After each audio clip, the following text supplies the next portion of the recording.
Is education killing creativity? Sir Ken Robinson.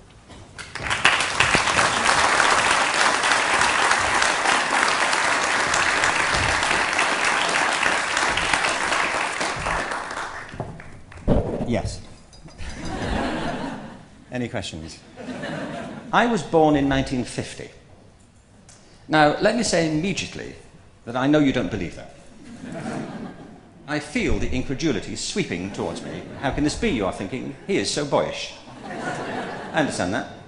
But I live in Los Angeles now, in California. So there. And you don't. And I've had work done. You know, very little of this is original. But I've been around long enough, truthfully, to have seen this wheel keep coming round. What happens from time to time is that politicians of all parties, and by the way, I hate to say, I'm not making a party political argument of any sort here, but politicians of all parties normally come to office with a cry of let's get back to basics. And it was true of the last administration, it's true of the administration before it. It's the battle cry of new secretaries of state, as if they uniquely in the whole of human history have seen through the nonsense and are going to set forward a clear path into the future. The problem is that often as not, politicians, when they say, let's get back to basics, don't mean that. What they mean is a group of subjects that they took when they were at school.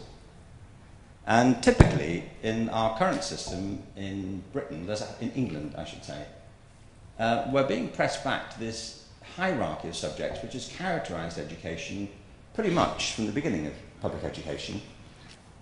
Imagination is the most remarkable human quality. It's the ability to bring to mind things that aren't present to our senses, the ability to step outside the present moment and to conjure up mental conceptions. With imagination, you can visit the past. You have a past to visit. You can visit the world of other people. It's the seat of empathy, of how we connect with other people's frames of mind and their feelings.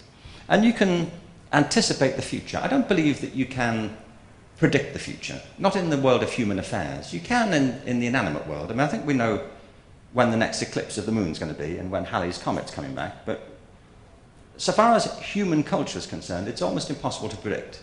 It's too complicated. There are too many cross-currents and vortices to be able to see it properly. Creativity is the child of imagination. It's the reason that we're sitting in a building wearing clothes and I've got a microphone and we can build these things. I mean, some animals are capable of using tools and making things, but no animal on Earth, apart from human beings, is capable of doing that so far as we know. Or they haven't anyway, not yet. And it's not because they're categorically different in every respect. In most respects, we're like the rest of life on Earth. Life is short and fragile and interdependent. And we depend on the natural world, the natural environment. And too many of us have assumed that we can live without the beneficence of the natural environment, and we're finding out about that right now. My brother John's here today, and he's my other brother Neil have got a fantastic website called The Peaceful Planet, which I recommend you take a look at, because it's about ecology and about the interdependence of things. But human beings are unique in this respect, that we can step outside the present and we can literally create the world that we want to live in, which is what culture is, essentially. We create culture. And other species may be evolving at the same rate as biologically. I think they are. I mean, we're still evolving, aren't we? I speak personally. But, you know, I assume this isn't as good as it gets. You know, I can't imagine we're nature's last word, can you? It's a bit of a dismal ambition if this is all that nature came up with, frankly. But culturally, we're in a different place. You know, if you have a dog, they're not evolving much culturally, are they? Are they? You don't have to keep checking in with dogs, do you? To see what the latest thing is. You know, like, what's new with you people? Not much, you know, we're kind of still doing the thing, you know, we're still doing that tree thing. But with human beings, there's always something new. We're always on to the next thing. And it's because we have this power to conceive of alternatives and to bring them into being. The power of creativity. I define it more specifically. It's the ability to bring to mind things that aren't present. the senses, that's what I mean by imagination. Creativity is the application of imagination. I define it as the process of having original ideas that have value. And the truth is, you can't be creative unless you do something. You wouldn't describe anybody as creative who never did anything. You could be imaginative all day long, but if you didn't do anything, there would be no evidence that you were a creative person. You know, you wouldn't say to somebody they're tremendously creative, or what have they done? Nothing. It's a positive and active process to be creative. And I believe that we all have immense natural capacities for creativity, but we often don't develop the abilities that are required for creativity to become an active part of our lives, a central part. And if we know anything about human beings, it's that human ability is tremendously diverse. We are organic creatures, and human beings are like every other form of organic life on Earth. There is a massive range of biodiversity here. And the problem, I think, is that our education systems are not based on the celebration of diversity, but on the promotion of conformity, and increasingly of standardization. So in schools, for example, and particularly this is the problem with something like the English Baccalaureate, I believe, a certain set of standards, of abilities, are promoted above all others. And so people who aren't good at the things that they are required to be good at may conclude they're not good at anything as a consequence. I know lots of people who go through schools who are brilliant at maths and others who aren't good at maths and conclude they're just not very smart because they're not good at the thing they're meant to be good at, rather than the schools encourage them to find the things they may also be good at. And in the Element, I interviewed lots of people, many of whom didn't do well at school. I mean, don't get me wrong, I don't mean to say that to succeed you have to have failed at school. Lots of people go through our current system and love it and do well from it. I was doing a radio interview the other day, and one of the things I have to say that I found disappointing was when the Secretary of State pointed out that of the 600,000 children in school who start school, 80,000 of them each year are on school meals, you know, free school meals. So they're coming from relatively low-income backgrounds for no fault of theirs or anybody else's, very probably. And he said, you know, of those, only 40 kids this year from low-income backgrounds got into Oxbridge. As if this was the ultimate indictment of education. That if you don't go to Oxbridge, that's the end of it. I can't abide this attitude. Firstly, not everybody wants to go to university. Other people have other lives they want to lead, and the country and our communities depend upon people following a multiplicity of possible life choices. Some people want to go straight to work. Some people want to take vocational programs. Universities were always intended for a particular type of activity. And we are still, though, dominated by this idea, if you don't go to college and get a degree, your life is over. Despite the evidence of the fact that many people are now leaving universities and going home because they can't find a job. The reason degrees used to be worth so much is because very few people have them. It used to be something like 1 in 20 people had a degree. Well, now it's virtually 1 in 2.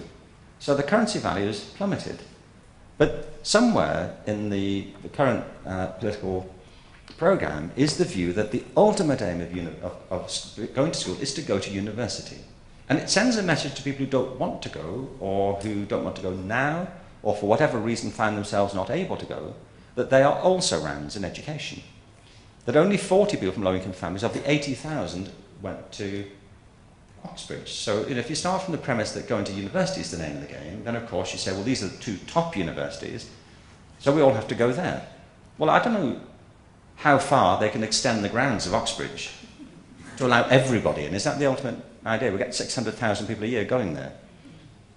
Do you see what I mean? It sends this signal that, to kids that if you don't go to these places, then you are the also-rans of education, and it leads to a catastrophic waste of human talent and ability. I came across this great quote recently on the internet about what it is to be British these days. And I was interested because I live in America, though I am British. And it said this, that being British these days means driving home in a German car, stopping to collect some Irish beer or Danish lager, picking up an Indian curry or a Greek kebab, and spending the evening sitting on Swedish furniture, watching American programs on a Japanese TV. It said, and the most British thing of all, suspicion of anything foreign. Well, we do live in immensely complicated times. with uncertain outcomes. And creativity is one of the causes of these complexities. It's not other species that have caused the challenges that we face. We have. They're just getting on doing what they always did. It's human beings who have created these complexities and challenges. And I think we can't now give up on creativity. We have to invest in it and make it more reliable, systematic routine, and give everybody access to their genuine talents and abilities. It's the only way we can responsibly and sensibly prepare people to engage with the present and prepare them for the future. There are three big misconceptions about creativity. And I encountered some of them this morning in a conversation at the Department for Education. One of them is that only special people are creative. This is not true. Everybody has profound creative abilities, the ability to develop new ideas that have value, original ideas with value. The trick is to develop them. And to say that only a few people are creative would be a bit like saying only a few people are capable of being literate, when we know that everybody is capable of being literate if they're helped and given the skills and the tools of literacy. And creativity is like that, that we can teach people to be more creative. Second misconception is that creativity is about special things. So people think it's all about the arts, for example. Now, I'm an uncompromising advocate for the arts in education. I think it's a terrible mistake not to include them in the national framework in this country. And we should do what we can to make sure they are included. But it's not because the arts uniquely are creative. You can be creative at anything. You can be creative at science, at mathematics, at technology, at building things, at the way you approach history, and of course in music and drama and other arts practices, including dance and literature.